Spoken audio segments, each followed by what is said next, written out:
Hello, sir, and thank you for this opportunity for allowing us to talk to you on Colliers TV. You've been in this industry for such a long time, so it's actually a great privilege for us. So again, thank you. So let's start with your journey in this industry. You've been one of the pioneers in Bangalore. You've been in this industry since the 80s, the early 70s, 80s. I'd just like to start by asking you, what made you decide to get into real estate? I understand your family has been is into multiple businesses. What made you decide to get into real estate? Actually, everything in life probably are destined. And if you'd asked me when I had just passed out from my college and graduated whether I would be a real estate developer, I wouldn't even have dreamed about it. We are actually traders, retailers, and we still have a retail store in Bangalore, Commercial Street. And when I graduated, I was hoping to be either a chartered accountant or a lawyer, for that matter. Okay. Yeah, that was my goal, that was my ambition. Then I got sucked into the family business. And then down the line, when the getting into real estate was a sheer accident. Oh, really? We went in to sell one of our family mansions in just in 1979-80, and that's where Bangalore was just coming of age, and the first boom in the city was happening. And we were selling our property, and then there were developers who had come in from Delhi and Mumbai, who were interested and keen to buy the family mansion because it belonged to my father and his two brothers, so they wanted to sell that and split the proceeds and run their lives independently. So in the process of selling the property and buying some other property for purposes of capital gains, exemption and all that, it gave me a flavor of how things were done. Till then I didn't know what the FAR was or what urban land ceiling was, because in those days we had urban land ceiling. Urban land ceiling came into the country, in 1976, if I'm not mistaken. So that and then interacting with the lawyers who were doing the legal due diligence really gave us an insight on how this business ran. So for about 5 years, my brother and I, Rizwan and I, we just were trading in property, buying and selling. Okay. And we felt, there seemed to be quite a good business to be in. And of course, the margins were very small, but still there was what we call brisk business that happened. And I think in about 1984-85, we caught the bug. And we said, let's get into serious development. And the first few buildings that we developed were all office buildings. And the whole idea to get into this development was to create a difference. To make a mark, to create a landmark. In those days also. In fact, what developments we did in those days, and we cut to 2016, they still seem to be very relevant. They still seem to be very nice properties, though it's now 20 odd years, 22 years onwards. And that's the satisfaction that you get. So one led to the other, and I probably was so naive. I thought after doing 4 or 5 developments, we can just retire and enjoy the good life. But you're glad you didn't. Bangalore benefited from that.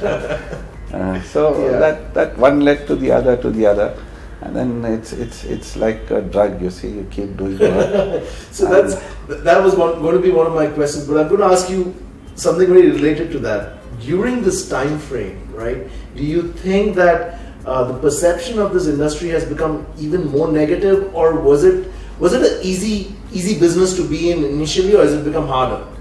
See, when I got into this business, it was a relatively nice, clean industry. Not too many players, not too much supply, and demand also wasn't that fantastic. Okay. The pricing was very, very, very reasonable. Yeah. And things were done at an easy pace. Yeah. And at the end of the day, it was okay. It was hard work. So you see, construction Industry itself is a tough industry because you have to deal with multiple competencies. You have to deal with people who don't have the exposure to, they don't even know what is excellence. They have not, because the poor guys haven't experienced it itself. Now to get something done from someone who really hasn't had these good sanitary living conditions, and you expect him to create a palace, that's a huge contradiction. And that's the contradiction that we've been working on, living, training people, and setting the standards in a certain way, and at the same time trying to see that you bring in better standards for your laborers. All of that, it's an ongoing process. But what happens is, any business that becomes bigger, that grows in scale, obviously the target is bigger, and the problems also get bigger. When I started my business, I think for the first 10 years I didn't have a single litigation. And we were petrified about litigations. And today what happens is, because you've grown the size that you are, anybody and everybody thinks it's a big company, now let's go, and it's like, it's low hanging fruit. So you throw a stone, you'll get a few fruit easy in a year. So that's the type of mentality people have. But then you have to take care, you have to safeguard yourself. But I believe if your conviction is right, if you've done things right, if you've not hurt anybody, if your intention is good, long term you will always come out a winner. And there has to be consistency. Now if we have come to this level from where we were and built this business to the scale that is there, it's only being very, very consistent, and always aiming for new concepts, always being doing what is relevant for that time, and adapting yourself. And also, while you go along, build an organization, get in people who are loyal, retain them, and see that they become part of your team, so that the whole workload is divided. Because one man can only provide leadership, but you need good followers.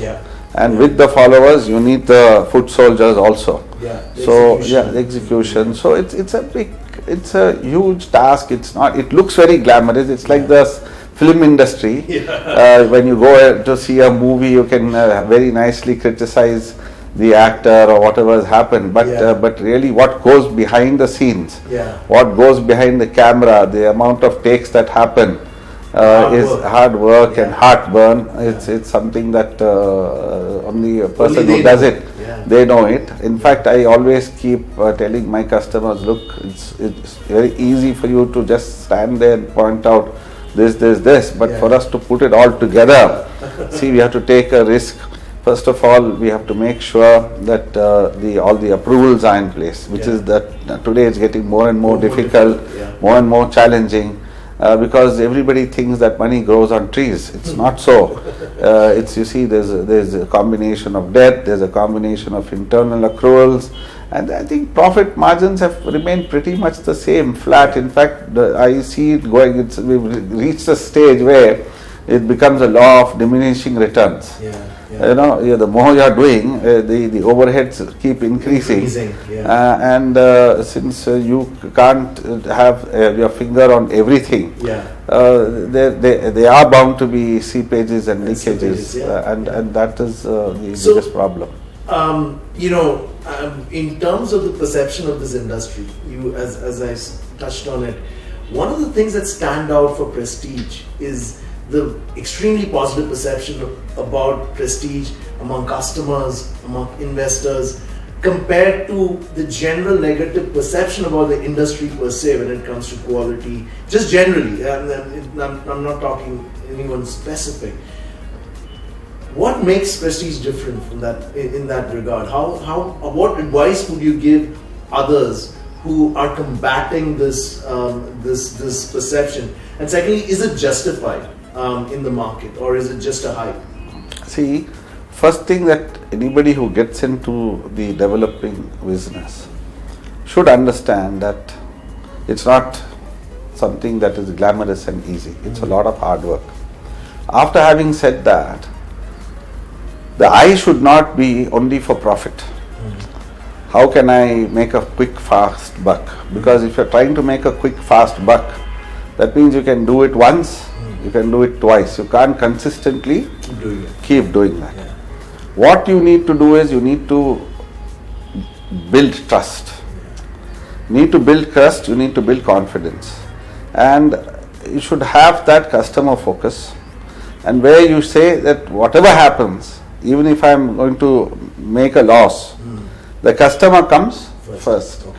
And I have to make sure that I satisfy my customer. Okay, they are reasonable people, they are unreasonable people, they are people who are anxious, people who get worried unnecessarily. So we have all types of human beings. Yeah. So if you are able to manage that, if you are able to give a proper message by way of correct communication through your team to your customers, and they also have that confidence that things will be in place. See, I've always said this. You see, you're in business to make a profit, no doubt about it. Yeah. But profit shouldn't be the only reason why you're there.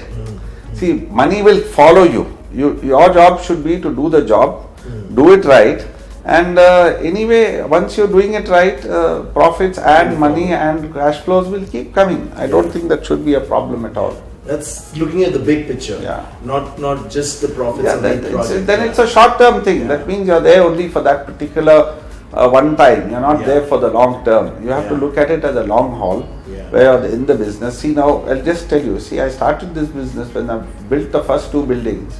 Suddenly I realized, okay, I've completed this. Now, who's going to take care of them?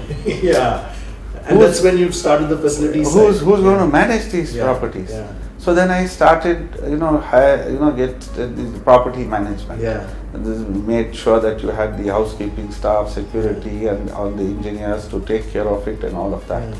It was part of the main entity first. Then I have divested it off into a separate entity itself.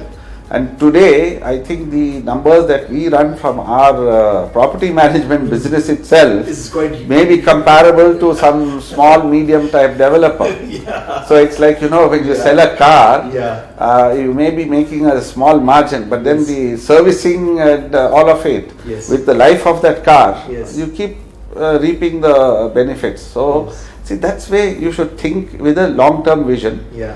Think of making a business, and then plus what you're doing is you're also giving a service to your customer. Absolutely. And then, of course, you also have to ingrain in the customer, sensitize them. Look, service in India, service has to be paid for. Sometimes in India, people feel that service has to come for free. It can't come for free because there's a cost for that service. We are in the service industry, we know. So that's right. They feel that the broker's job is so easy. It is not. And you've got your overheads, you've got your costs, you've got everybody has to have a livelihood. So obviously, it may look on the face of it look and take such a hefty fee, but it is not. It's not so easy. No, thank you for that. When you look at the industry going forward, and you look at your company,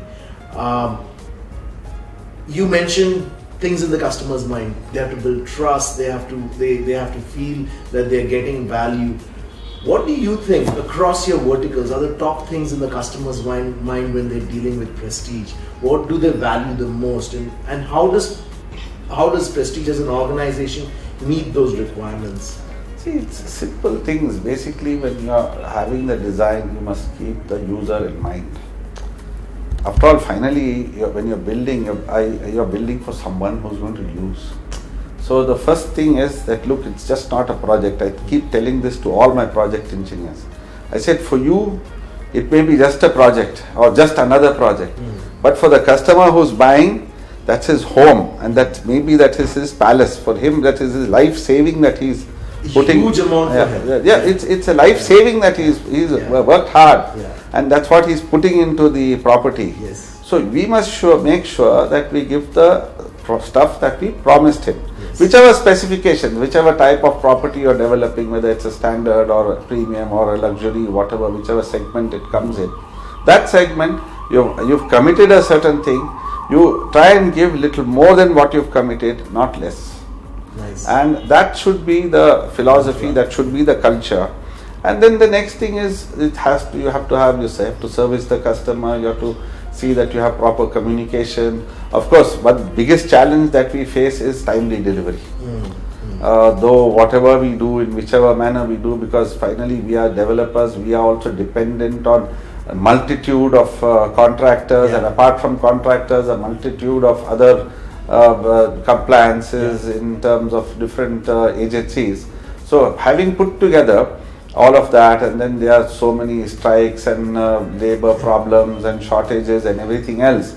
So the challenge is always to see how to deliver on time. And if you are able to do that, then I believe you've somehow got whatever you're doing, got it right. Having said that, we also have slippages, a few months plus minus, that keeps happening. But it's not that we are being callous or we are being careless or we don't care, or we are diverting funds somewhere else, so I can't bring the funds back into the same project.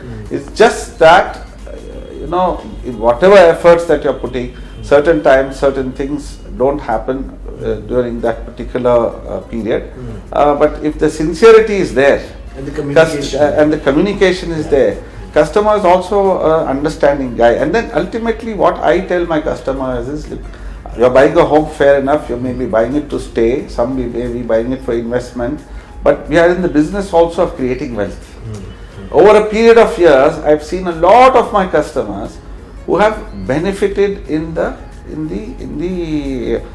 growth in value. And it's satisfaction that I myself get is that it's not happened that a single customer has not benefited from growth in value. And that's what makes them come back to you, builds the goodwill, and also makes them refer other people to you. It's a multiplier effect. And the people blindly come, they believe in you, and they feel location is, they see first is the choice of location itself. Location is good, design is good, the overall pricing is reasonable, and whenever we do a launch, we make sure that we don't price it up so much that there's nothing left for appreciation. We price it very, very tight. And then of course nowadays what we've also got a bit clever. We said we can't sell off everything in one go, so we are trying to stagger the sales so that we keep getting a little bit of appreciation for the company also. So it balances out everything. So we are tying up cash flows on one end, and also looking at your bottom line on the other end. But I always believe it's better to sell at a decent number and tie up your cash flows rather than going in for bank funding, which finally ultimately you're paying the bank. And bank is never happy because it's their business to lend you money and get their interest. So for them, if you default even by a day, you become a defaulter. Whereas here, if I give a benefit to my customer, at least he's also happy. I get multiple customers. No, that makes sense. My next question is about the future. You've accomplished so much in so far in Prestige, and you don't seem to be taking any rest. What's your vision for the future? Where would you like to see Prestige go down the line? See, now if you look at it, when I started my journey, the concepts, every few years the concepts kept changing, the designs kept changing, the scale kept changing. If you had asked me in 1985 when I started building, would I do in one go 100-acre integrated township with office, mall, hotel and residential, I would have told you, man, that's too risky, too big, are you out of your mind? I can imagine. And look at you now. So now today I'm doing 65 million square feet of construction in 5 or 6 southern cities, mostly in Bangalore, with different concepts. You see now even the concept of shopping centers and malls. When we thought of the first mall, I got this idea when I went on a holiday to South Africa. Because we've seen malls in the US and the other places, Western world, where these malls were huge, which we couldn't have. The scale was big. We couldn't get that type of land in the cities, and it was unthinkable that you could do something like that.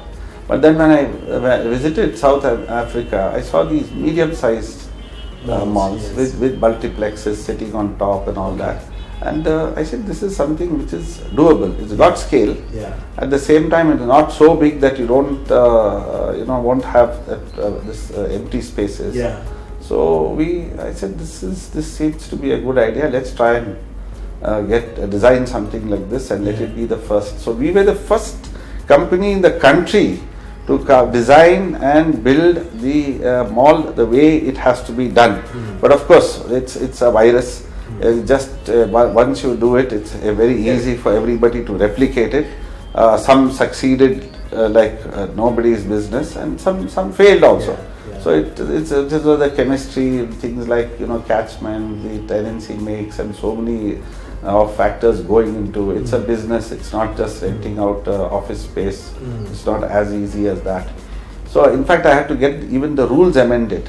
Like the Cinematography Act in Karnataka said that the cinema could only be on the ground floor. Oh, okay. Or it had to be standalone. So you had to work. So the rules we had to sensitize the government.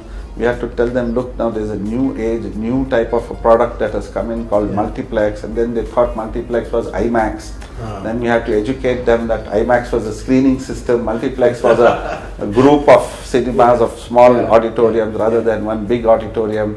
And then that can't be put in the prime space in the ground floor. It has to be in the subprime place somewhere on top. So all that had to be done. You had to take risks. And then once you did that, everybody else benefits. Nice. So I want to ask you a personal question now.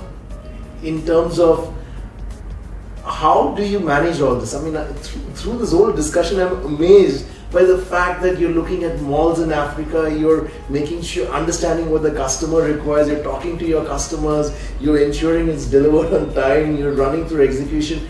And knowing how much I know about the construction industry, I know that is not easy, right? So what is a typical day for you? How do you prioritize it, and how do you ensure you're just on top of everything? Yeah, see, that again is management style I learned over a few decades. First thing is you have to actually know how to manage your time. You have to slot yourself. So for me, it's like, if you've seen that movie, if it's Tuesday, it must be Belgian. So similarly, if it's a Monday, it must be this. If it's a Tuesday, it has to be this. If it's a Wednesday, it has to be this. So we have specific days for site meetings and architects meetings. We have a specific day for meeting with the engineers, specific day with the finance guys, a specific time and day for the meetings with the retail team, and so on and so forth, with the property management team, with the sales and marketing team. So if that is slotted out, your team also knows that on that particular date and time, or day and time, is the reporting that needs to happen. The rest of them, build your team, give them the freedom, and let them deliver the results. But having said that, you also need to make sure that your guys are doing, so they also understand that, look, there's somebody who's there to monitor me. Now, as business has grown, I believe that there has to be more and more less dependency on people, on a person. So now of the last year or so, we've been streamlining because the scale has grown up so much. It's impossible to do it physically or remember things physically. We did have an ERP system running for about 7, 8, 9. In fact, we were one of the first companies to computerize. But then as you go, each software that you're using gets sort of outdated. And then the latest one which we were using again got outdated, and the last 2 years I was thinking that we need to upgrade ourselves, otherwise again we'll be left behind and there'll be chaos. So now I believe that from the 1st of April 2016 we'll be 100% SAP compliant company. Okay, wow, congratulations. So where the entire company will be run on SAP. Of course, that again has its own pain. Having said that, it's not some easy magic wand that we have. But if everybody is sensitized, now I've got a separate team from each of the verticals that are there, who are dedicated only for SAP, and who in turn train the team and help the team that how they need to do. Now jobs are getting broken down, and they've been designated. Each person is designated to a particular job. So what I believe is, as you go along, you also need to change, you need to adapt, you need to also be flexible in the way you're working. See, what worked 25 years earlier cannot work today. Yeah.